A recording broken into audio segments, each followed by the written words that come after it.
Hello friends, good morning. నేను తెరలే morning ఇంత చీకట్లు వచ్చినా అని చూస్తున్నాను. యాక్చువల్గా అయితే ఇవాళ అమ్మమ్మ తాతయ్య వాళ్ళ 53rd యానివర్సరీ అనమాట. ఫస్ట్లీ నేనైతే వాళ్ళకి హ్యాపీ మ్యారేజ్ డే అని విషయం చెప్తున్నాను. సో మేము ఏమనుకున్నాము అని అంటే వాళ్ళ బయటికి వెళ్దాము, ఒక లాంగ్ ట్రిప్ అని అనుకున్నాము. అండ్ యూట్యూబ్ ఛానల్ స్టార్ట్ చేసినాక ఫస్ట్ లాంగ్ లెంత్ వీడియో అంటే పార్ట్స్గా డివైడ్ చేసి అప్లోడ్ చేసి లాంగ్ లెంత్ వీడియో అనమాట. సో మేము ఎక్కడికి వెళ్తున్నాము, ఇవాళ డే మొత్తం ఎలా ఎంజాయ్ చేయబోతున్నాము అన్న విషయం నాకు కూడా అంత పర్ఫెక్ట్గా తెలియదు. నిన్న ఎన్నెన్నో డిస్కషన్స్ పెట్టుకున్నాడు, ఆడికి వెళ్దాము, ఈడికి వెళ్దాము, అక్కడి నుంచి ఇక్కడికి, ఇక్కడి నుంచి అక్కడికి అని చాలా లాంగ్ డిస్కషన్స్ పెట్టుకొని అట్ లాస్ట్ ఫిక్స్ అయ్యారనమాట ఎక్కడికి వెళ్ళాలి ఏంది అని చెప్పేసి. నాకు కూడా అంత పర్ఫెక్ట్గా తెలీదు. నేను ఎక్కడికి వెళ్తాను అన్నది కార్లో వెళ్ళేటప్పుడు వాళ్ళతోని చెప్పిస్తాను మీకే, సో దట్ మీకు కూడా అర్థమవుతుంది అనమాట. ఇంతవరకు నా ఛానల్ని ఎవరైతే సబ్స్క్రైబ్ చేసుకోలేదో ప్లీజ్ దయచేసి సబ్స్క్రైబ్ చేసుకొని కిందనే ఉన్న బెల్ బటన్ని ప్రెస్ చేసి నేను ఏ వీడియో అప్లోడ్ చేసినా ఫస్ట్ మీ వరకు అనేది వస్తుందన్నమాట. Please do like, share, comment and subscribe my YouTube channel.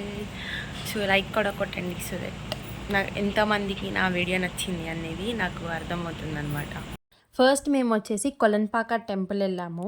ఈ కొలన్పాక టెంపుల్ వచ్చేసి మన యాదాద్రి డిస్టిక్లో ఉంది. మన హైదరాబాద్ నుంచి అయితే 70 to 77 కిలోమీటర్స్ వరకు వస్తుందన్నమాట. ఈ టెంపుల్ వచ్చేసి, ఈ గుడి అయితే 4వ శతాబ్దంలో కట్టినట్టు మన పురాణాలు అయితే చెప్తున్నాయన్నమాట. ఇదైతే టెంపుల్ బయట అనమాట. చాలా బాగుంది టెంపుల్ వచ్చేసి.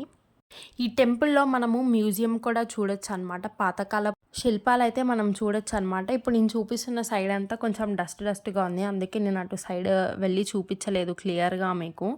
సో మనం స్టార్టింగ్లోనే ఎంట్రన్స్లో అయితే మనం గణేశుడికి ఇంకా ద్వారపాలకుల శిల్పాలు అయితే చూడొచ్చు అనమాట. ఇవి రీసెంట్గా తవ్వినప్పుడు మనకి ఇవన్నీ అనేవి బయటపడ్డాయి అనమాట. సో ఇటు సైడ్ వచ్చేసి అక్కడ శివుడి లింగం అయితే ఉందన్నమాట.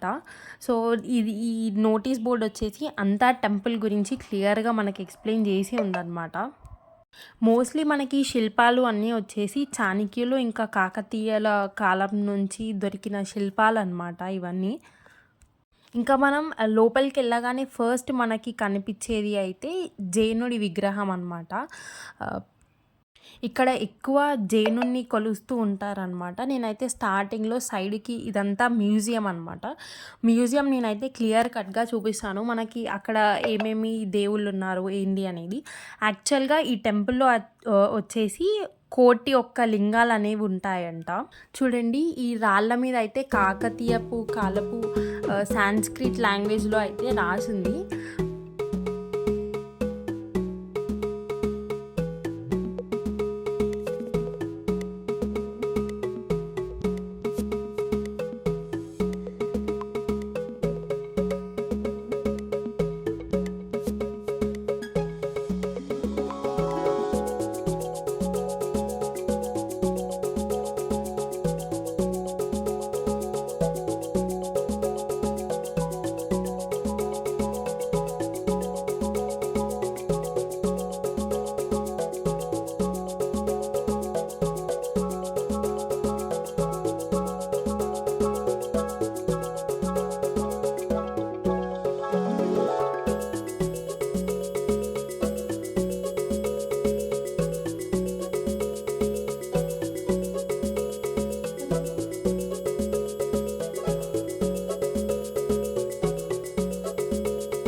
ఎంట్రన్స్ నుంచి లోపలికి వస్తే 2 సైడ్స్ ఉంటుంది మనకి మ్యూజియము. నేనైతే 2 సైడ్స్ మ్యూజియం అనేది నేను క్లియర్ కట్గా చూపించేశాను మీకు.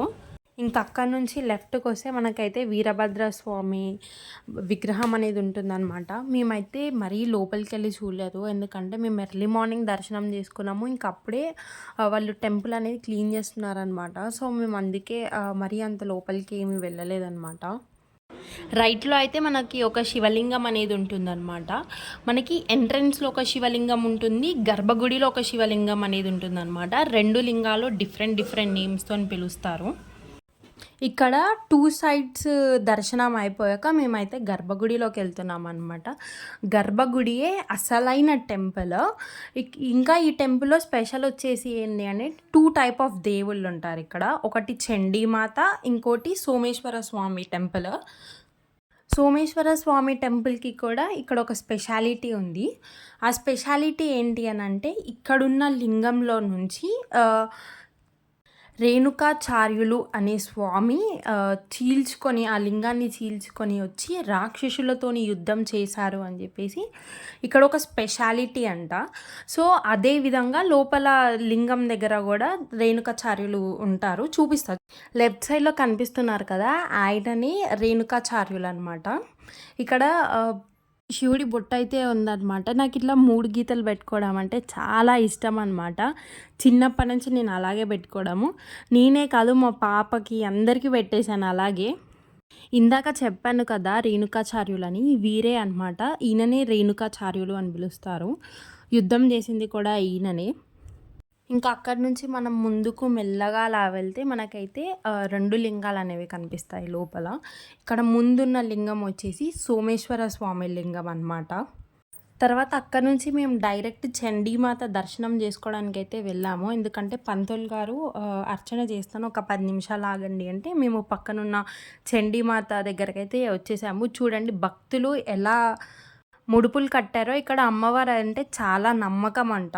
సో ఇక్కడ ఏ ముడుపు కట్టినా ఖచ్చితంగా నెరవేరుతుంది అని చెప్పేసి భక్తుల నమ్మకము. అక్కడి నుంచి మెల్లగా పక్కకి వెళ్తే మనము ఇంకో లింగాన్ని అయితే చూడొచ్చు.